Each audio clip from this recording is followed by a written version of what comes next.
हवन किया। और हवन जो हमने किया वो शिव मंत्रों के द्वारा किया कि हे प्रभु, हमारे जीवन के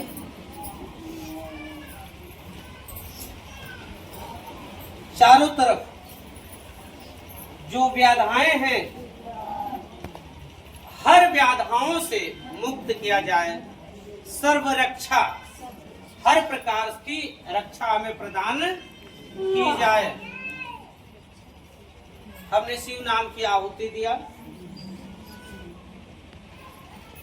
और महाशिव शक्ति धाम अब साधारण धाम नहीं रहा है। एक समय की बात थी,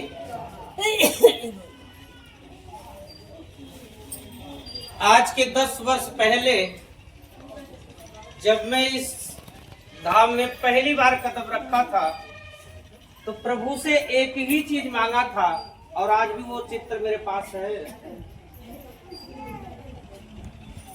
एक ही चीज मांगा था कि हे प्रभु, अगर आप अपने हाथों से ये दिव्य कार्य मुझसे करवा रहे हैं तो एक ही मेरी इच्छा है कि महाशिव शक्ति धाम जो भी आए आप उस पर कृपा करिएगा, आप उसको दुखों से मुक्त कीजिएगा। आज बाबा हर दुखों से मुक्त भी कर रहे हैं, लोगों को कष्टों को काट रहे हैं। और सबसे बड़ा चमत्कार महाशिवरात्रि की रात्रि, देवों के देव महादेव का सबसे खास पर्व होता है महाशिवरात्रि, जो फरवरी मार्च के महीने में लगभग पड़ता है। वैसे तो शिवरात्रि हर महीने आती है, लेकिन एक खास शिवरात्रि जिसको हम लोग महाशिवरात्रि के नाम से जानते हैं, वो महाशिवरात्रि खास होती है। जितने भी लोग महाशिवरात्रि की रात्रि में यहाँ रुके रहे होंगे जागरण कार्यक्रम में, उतने लोगों ने चमत्कार देखा होगा। कितने लोग देखे? कितने लोगों ने देखा था? अच्छा, आधे लोग थे लगभग। बहुत बढ़िया। महाशिवरात्रि की रात्रि में बाबा ने साक्षात कृपा की थी, हम भक्तों की लाज बचाई थी। हमें तो नहीं लगता था, अब सोचिए आपकी तो दूर की बात है, मुझे भी नहीं लगता था कि भोलेनाथ ऐसा भी कुछ करेंगे। मैं भी काफी डरा हुआ था, लेकिन कहा जाता है कि ईश्वर का घर बड़ा होता है, वो सबकी पुकार सुनता है, वो सबकी विनती सुनता है, सबका सम्मान और लाज रखता है। जो भी पूरे मन से, जो भी पूरी श्रद्धा से, पूरे विश्वास के साथ उनके शरण में शरणागति होता है तो उसकी ओर कृपा जरूर करते हैं, और कृपा करके उनकी पुकार सुनते हैं, उनकी विनती सुनते हैं और उनको दुखों से।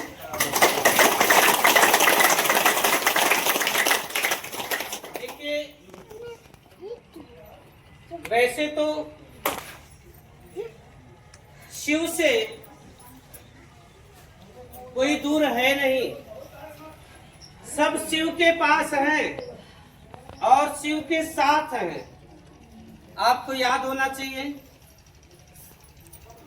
शिव के साथ आप हमेशा रहते हैं और शिव आपके साथ हमेशा रहते हैं।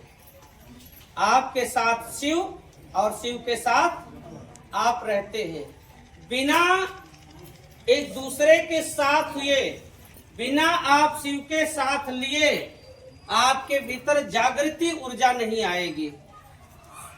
यदि आज हम सजीव रूप में आए हुए हैं तो शिव इच्छा से ही आए हुए हैं और शिव अंश से ही आए हैं। यदि शिव ऊर्जा हमसे निकल जाए, शिव ऊर्जा हमसे अलग हो जाए तो हम मृत्यु की गति प्राप्त कर जाएंगे, यानी कि हमारे अंदर कोई ऊर्जा, कोई शक्ति विराजमान नहीं रहेगी।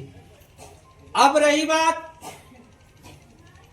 दुख की, कष्ट की, परेशानियों की, एक फिक्स ऊर्जा है जो हमारे भीतर हमारे शरीर को चलाने का काम कर रही है। लेकिन जब मुझे कुछ अलग से चाहिए तो उसके लिए हमें अलग से प्रार्थनाएं करनी होती हैं, विनती करनी होती है। जब हम अलग से एक खास विनती की ओर चलते हैं, एक खास परिक्रमा की ओर चलते हैं, एक खास भक्ति की ओर चलते हैं, एक खास तप की ओर चलते हैं, तो ईश्वर जो पहले से मेरे भीतर बसा हुआ है, पहले से बैठा हुआ है, वो पनपता है, वो बढ़ता है, वो जगता है और हमारी रक्षा करने के लिए तैयार हो जाता है।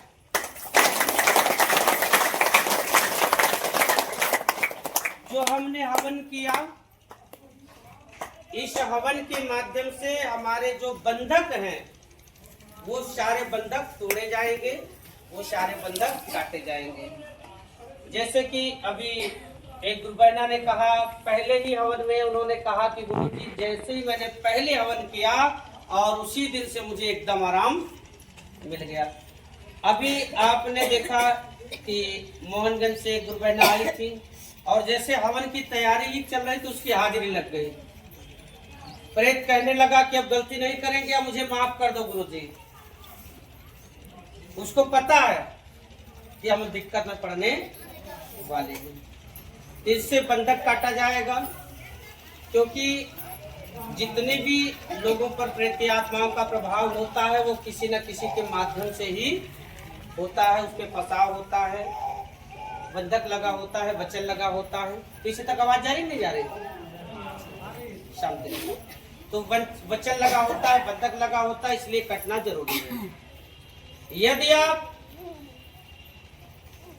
प्रेतों से छुटकारा पाना चाहते हैं, यदि आप ग्रहों से शांति चाहते हैं, यदि आप पितृदोष से शांति चाहते हैं, यदि आप वास्तु दोष से शांति चाहते हैं, यदि आप नक्षत्रों से छुटकारा पाना चाहते हैं कि जो नक्षत्र हमारे बिगड़े हुए हैं वो सही भाव में आ जाएं, तो कम से कम 21 परिक्रमा और हवन के साथ होना चाहिए। यानी कि 21 हवन और 21 परिक्रमा, 21 कीर्तन।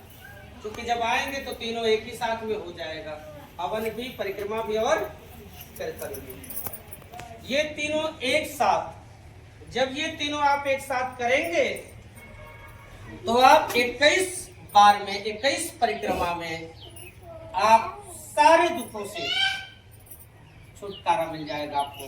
ग्रहों से ही रोग पनपता है। आपके घर में अशांति है तो आपके घर में शांति का माहौल बनेगा। आपके पालतू पशु सहन नहीं कर रहे हैं तो आपके घर में पालतू पशु का सहन होने लगेगा।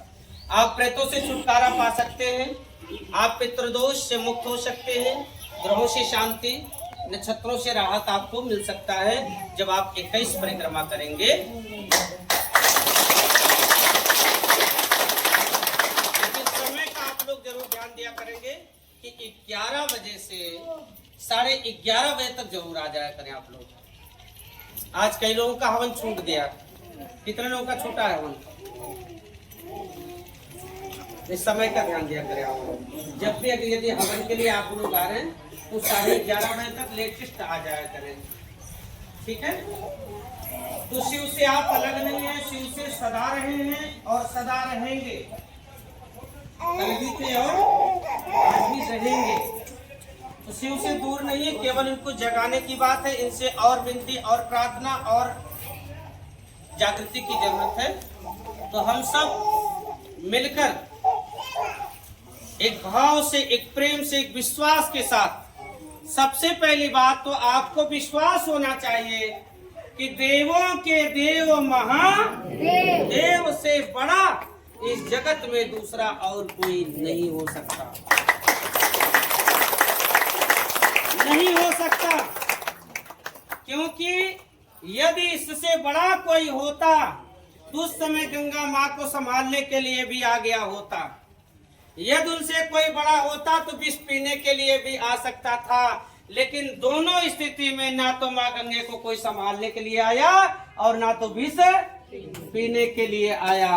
तो समझ जाइए कि जो कुछ भी अगर सृष्टि में कोई है भी तो वो है देवों के देव महादेव। और नाम से ही सिद्ध हो रहा है, नाम से ही सिद्ध हो रहा है देवों के महादेव, नाम से ही सिद्ध हो रहा है। और ये तो इतना तो आप लोग जानते हैं कि हर आत्माओं की स्वामी है। जय भोलेनाथ। याद रखिएगा,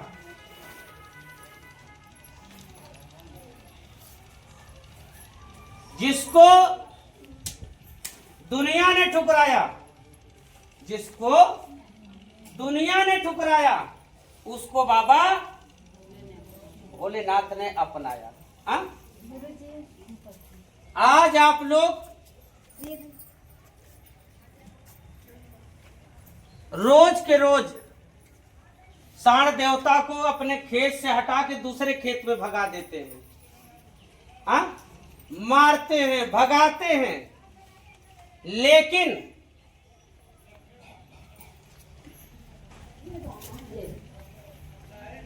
आज बाबा भोलेनाथ ने कहा कि आओ मेरे पास और सदा सदा मेरे साथ रहो, सदा सदा के लिए मेरे हो जाओ। आज भोले बाबा ने सबको अलग अलग साधन देकर खुद सांड देवता को लेके घूमते हैं। दूसरे में भूत प्रेती आत्माओं को सब लोग अपने घर से दूसरे के घर में भगाते हो। स्वयं आपका पिता ही क्यों ना आ जाए अगर भूत बनकर, तब भी आप पिता को भी बख्शते नहीं हो। कहते हो कोई ओझा मिल जाए बढ़िया से जो पिताजी को घाटे लगा दे। हा? लेकिन भगवान ने कहा कि दुनिया का कोई भी भूत हो वो मेरे पास आए, मेरे साथ रहे, मेरा गण बनकर रहे, मेरा गण बनकर रहे। बाबा अपना लेते हैं। आज बिच्छू गोजर जैसे विषैले जंतुओं को आप मारते हैं, लेकिन भोले बाबा ने सम्मान किया, उनका मान रखा, उनको बचाने का काम किया और बोला कि एक काम करो, सबको छोड़कर मेरे पास आ जाओ। तो बाबा ने नंदी को शरण दिया, सांड देवता को शरण दिया, बाबा ने सांप बिच्छू गोजर को शरण दिया, बाबा ने भूतों को शरण दिया, बाबा ने हमें आपको बचाने के लिए विष पिया और हमें आपको तरन तारण के लिए गंगा माँ को धरती पे अवतरित किया।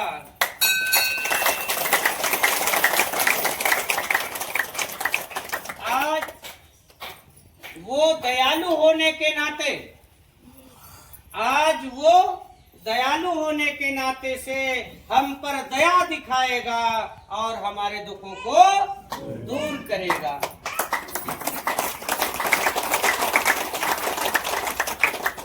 आज वो कृपालु होने के नाते से हम पर कृपा करेगा और हमें दुखों से मुक्त करेगा।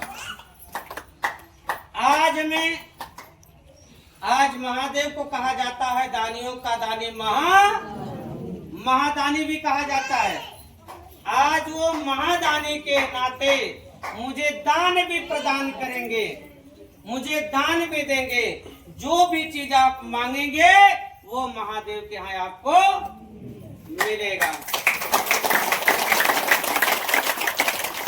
क्या क्या दे सकते हैं महादेव आपको?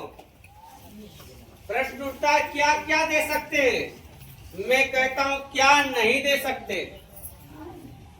आपको सुख भोग मिलेगा, आपको मोक्ष भोग मिलेगा, सुख भोग और मोक्ष भोग मिलेगा। सुख में भाई एक अच्छा परिवार चाहिए, परिवार में शांति हो, शरीर में रोग ना हो, शरीर में भूत ना हो, ग्रह नक्षत्र बैलेंस में रहे ताकि हमारा जीवन चलता रहे। और मुझे एक रोजी रोटी चाहिए, बाकी ये हपस की खोपड़ी ये कभी भरने वाली नहीं है। हमें सुख शांति चाहिए, 2 टाइम की रोटी चाहिए, तन पे वस्त्र चाहिए, हमारा वंश चले इसके लिए बच्चे चाहिए, रोजी चाहिए, शरीर निरोगी रहे और हर व्याधाओं से मुक्त रहे। ये बाबा मुझे सुख भोग देंगे और मोक्ष भोग भी देंगे। मोक्ष भोग का मतलब मरने के बाद। कब देंगे? अब बाबा से पूछो कब देंगे। तुम सुधर जाओ दे देंगे। पहले पढ़ाई तो कर लो। कितना दिन हो गया पढ़ते? 10 साल। हाँ 10 साल में पाप किए ना, तो फिर कैसे होगा? कैसे होगा बताओ? माला पहन के मुर्गा खाओगे तो भक्ति मिलेगी? गुरुजी ने कहा है धर्म करो, किसी को सताना मत, कहा है ना गुरुजी ने। हाँ धर्म करना सीख जाओ, उसी दिन तुम मुक्ति ले लो। जब आज के 6 महीने तक तू धर्म कर लेना और मुझे मेरे पास शिकायत, मुक्ति मिल जाएगी, मेरी गारंटी। ठीक 6 महीने मुझे धर्म करके दिखा दो, ले लो मुक्ति। तो मुझे दान मिलेगा, दानी होने के नाते से। कहा जाता है भगवान भोलेनाथ से बड़ा कोई गुरु नहीं, इसलिए उनको गुरुओं का गुरु महागुरु कहा जाता है। गुरुओं का गुरु महागुरु कहा जाता है। और महागुरु के नाते मुझे ज्ञान भी देंगे, मुझे उचित रास्ते पर उचित मार्ग पर चलाने का काम करेंगे। याद रखिएगा वो शिव जो है ना, वो आपके भीतर बसता है।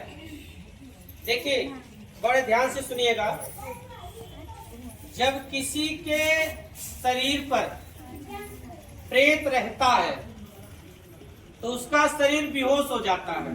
होता ही नहीं होता? हाँ होता ही नहीं होता? किसका किसका हुआ? जरा हाथ उठाएं। पहले होता था बेहोश हो जाता, अब बेहोश नहीं होते? ठीक, आप भी बेहोश होते थे, अब नहीं होते? ठीक है। और कौन होता था बेहोश? बेहोश होते थे, अब नहीं होते? हाँ बेहोश होते थे, अब भी? पहली बार आए हो ना? कोई दिक्कत नहीं, 500 मान से हो जाओगे। पुराने लोगों का कहना है कि आप पहले बेहोश होते थे, अब नहीं होते। मतलब प्रेती आत्माओं का ये प्रभाव है कि आपके शरीर को बेहोश कर देता था। कई ऐसे प्रेत हैं जो शरीर पे सवारी लेके शराब की दुकान पे भगाते हैं, और अगर नहीं मिलती तो तोड़ फोड़ उपद्रव मचाते हैं। ऐसा हुआ है। अभी 1-8 साल पहले की बात है, एक व्यक्ति आया अपने बीवी को लेकर,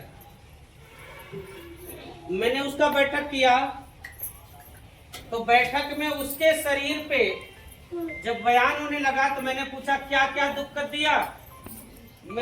उसने कहा कि मैंने इसके औरत को बेहोश किया, मतलब जिसके शरीर पे था मैंने इसको बेहोश किया, मैंने इसके पेट में दर्द किया। और उसका जो आदमी बैठा था ना, उसको कहा गुरुजी, और कह के हंसने लगा और कहता गुरुजी इसको सिगरेटवा हम ही पिलवाते हैं।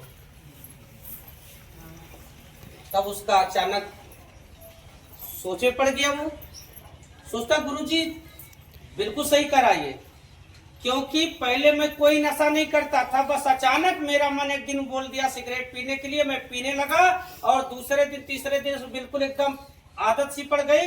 और आज तक तारीख ये है कि जब अगर सिगरेट की तलब लग जाती है तो तुरंत मिले, अन्यथा गड़बड़ी हो जाएगी। फिर उपद्रव होने लगेगा, सिगरेट तुरंत मिलना चाहिए। और जैसे प्रेत आत्मा ने उसके शरीर को छोड़ा, तुरंत वो उसका मन बदल गया, फिर सिगरेट पीना एकदम बंद हो गया, मन कहे ही ना।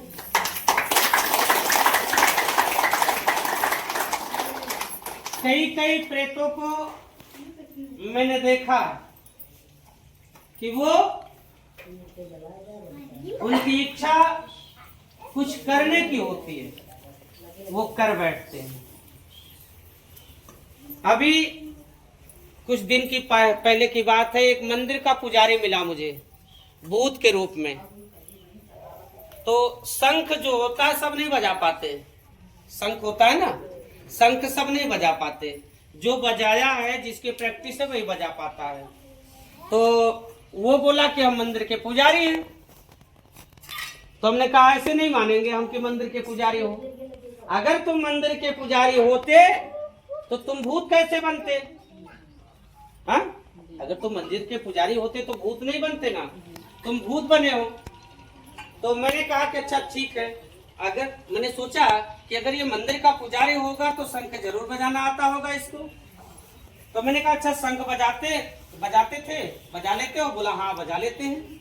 तो तुरंत रखी हुई शंख को मैंने मंगवाया और तुरंत उसको दिया और तुरंत वो बजाया बढ़िया से। मैं समझ गया कि बात तो ठीक है भाई। फिर मुझे एक बात याद आई, हो सकता है लड़की ही बजाती हो, मतलब जिसके शरीर पे है वही बजाती हो। तो प्रेत चला गया, जब प्रेत बजा के शंख चला गया तो मैंने जिसके शरीर पर वो प्रेत था मैंने उसको दिया अब शंख बजाने के लिए। हमने कहा इसको बजाओ, तो लिया, बोला गुरुजी हम कहाँ बजा पाएंगे। फिर प्रयास किया लेकिन शंख बजी नहीं। मैं समझ गया कि मामला कई बार ऐसा होता है।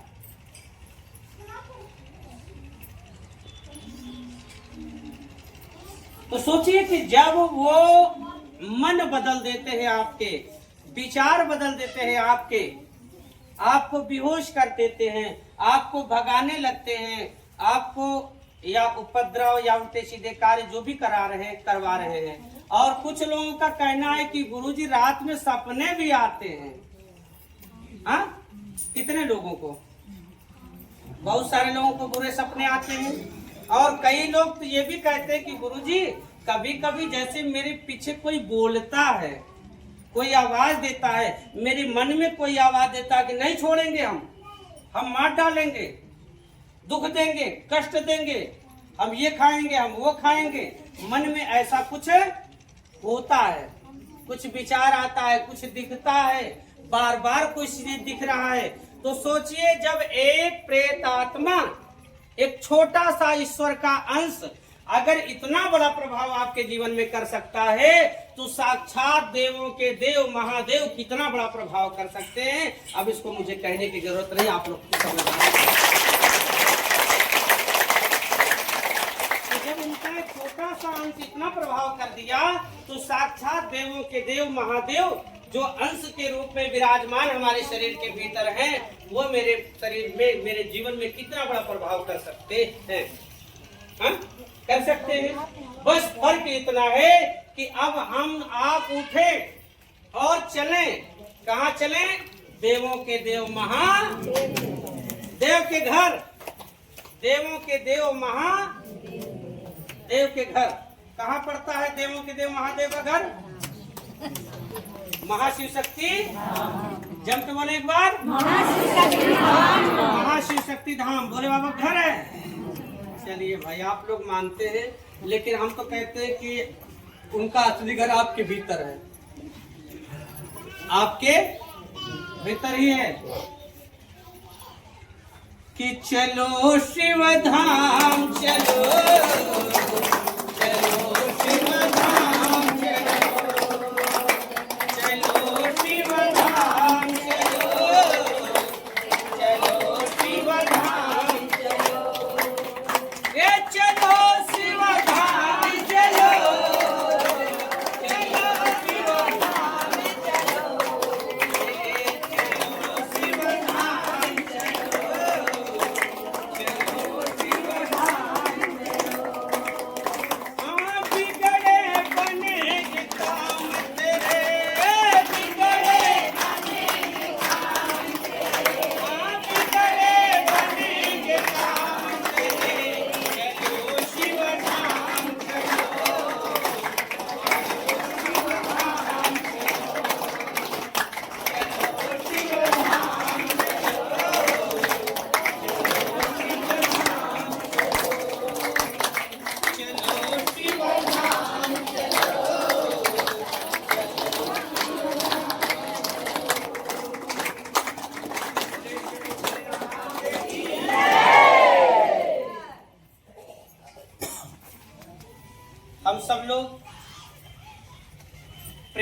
साथ, भाव के साथ, श्रद्धा के साथ अपने भोले बाबा को मनाएंगे। मानेंगे नहीं बल्कि मनाएंगे, खूब मनाएंगे, खूब मनाएंगे। जब तक नहीं मानेंगे तब तक मनाएंगे। अच्छा, कुछ लोग मनाते मनाते थक जाते तो छोड़ देते हैं। अच्छा, ये चीज बताए, छोड़ के आप जाओगे कहाँ? पहले ये तो ढूंढो। एक बच्चा होता है ना, माँ कितनी भी मारे, पिता कितना भी डांटे, लेकिन मार भी खा रहा है और भाग के जा भी रहा है, लिपट जाता है, क्योंकि उसको पता है कि माँ के सिवा मेरा कोई दूसरा है नहीं, पिता के सिवा मेरा कोई दूसरा है नहीं। इसलिए वो भाग के जाता है उसी माता पिता के पास। तो हे बाबा, हम भी आपके दरबार में, आपके शरण चरण में आ गए हैं। चाहे दुख मिलेगा चाहे सुख मिलेगा, अब आपके शरण में, आपके चरण में हम बैठे हैं।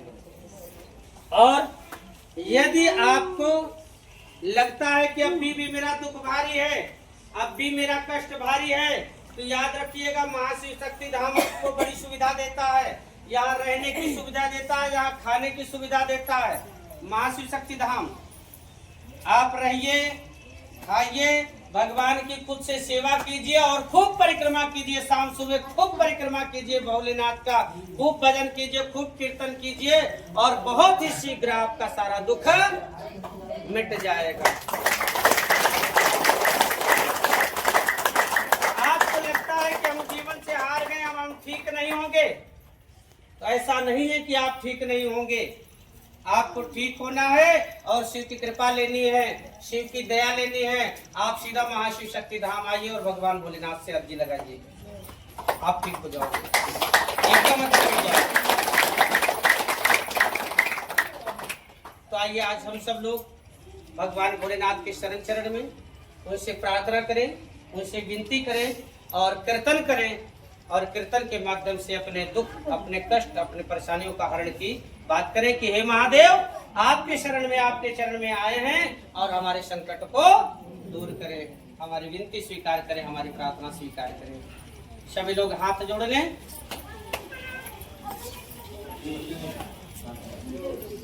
हाथ जोड़ें और महादेव की ओर देखें, और सभी लोग देखें।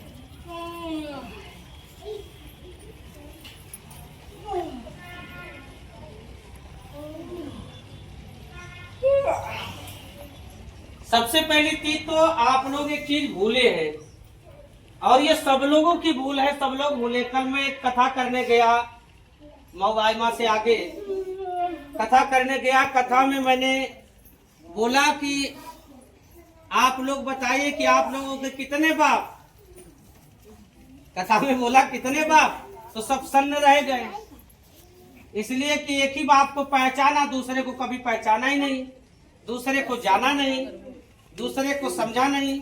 तो ये बात आपको याद होनी चाहिए कि सबके पास दो, कितने बाप हैं? जम के बोले पीछे वाले, नहीं, पीछे वाले एक में रह जाएंगे। कितने बाप? जम के बोले, आगे वाले, पीछे वाले, बीच वाले, दो बाप सबके पास है ना। एक धोखा दे जाएगा तो दूसरा कभी धोखा नहीं देगा, याद रखिएगा। एक बाप है तो एक महाबाप है, ठीक है। तो जो बड़ा बाबू हैं, बड़े पिताजी हैं, परम पिता हैं, वो हमेशा आपको साथ देंगे, वो कभी आपका साथ नहीं छोड़ेंगे। तो बोले परम पिता परमेश्वर की जय। चलिए हाथ जोड़ ले सभी लोग, हाथ जोड़ के बोले, हे परम पिता शिव, बड़ी आस लेकर, बड़े विश्वास के साथ, आज हम लोग आपके दरबार में हाजिर हुए हैं। हे शिव जी, हमने सुना है कि आप सभी के दुखों को दूर करते हैं। हे शिव जी, आज सुनकर हम भी आपके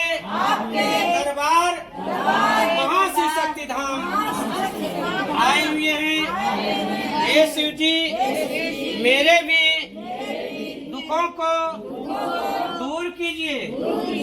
मेरी विनती, मेरी प्रार्थना स्वीकार कीजिए। हे प्रभु, आप वैद्यनाथ हैं। हमारे लिए आप एक डॉक्टर हैं। हे वैद्यनाथ बाबा, मेरे शरीर के भीतर जो भी रोग है, आप अपने तेज से, आप अपने त्रिनेत्र से, आप अपनी इच्छा शक्ति से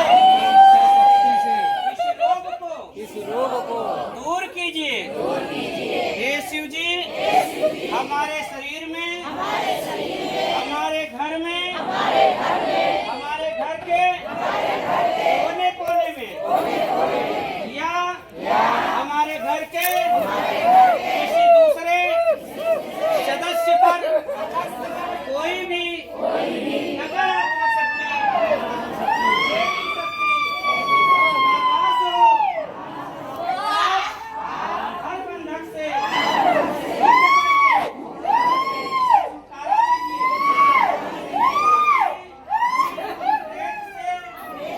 मुक्त हो सके, हमारा घर मुक्त हो सके। हे प्रभु, रोग से, पेट से मुक्त कीजिए। हे शिव जी, हमारे घर की जैसी भी बनावट हो, यदि वास्तु दोष से मेरा घर गलत पाया जा रहा हो, तो आप अपनी दृष्टि में सही कीजिए और वास्तु दोष से मुक्त कीजिए। हे शिव जी, मुझे जाने अनजाने में मुझसे कोई गलतियां हुए हैं, ताकि किसी के द्वारा मेरा जीवन यदि श्रापित हो, मुझे इस श्राप से मुक्त कीजिए। हे प्रभु, यदि मेरे जीवन में नवग्रह में किसी भी ग्रहों का प्रकोप हो, आप उसको शांत भाव में लाइए। हे प्रभु, आप सबकी पुकार सुनते हैं। हे प्रभु, आप दानियों के महादानी कहलाते हैं। हे शिव जी, आप सभी की खाली झोली भरते हैं। प्यारी के रूप में आए हुए हैं। मुझे हर संकट से मुक्त कीजिए।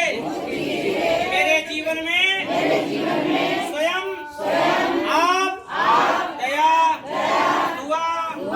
दवा के रूप में आए और मेरे जीवन का कल्याण करें। मुझे हर दुखों से मुक्त करें। आपकी कृपा से मुझे मेरे परिवार में तन पे वस्त्र मिले, दो रोटी का सहारा हो, मेरे घर में रोजी दें, सुख और शांति दें। हे प्रभु, मेरा घर आपके दिव्य प्रकाश से चमकता रहे, सुंदर रहे, स्वच्छ रहे और हमारे घर में आपकी कृपा बरसती रहे। हे प्रभु, यही विनती आप हमारी स्वीकार करें, स्वीकार करें, स्वीकार करें। हे प्रभु, आप हमारे जीवन में दया, दुआ, दवा बनकर आए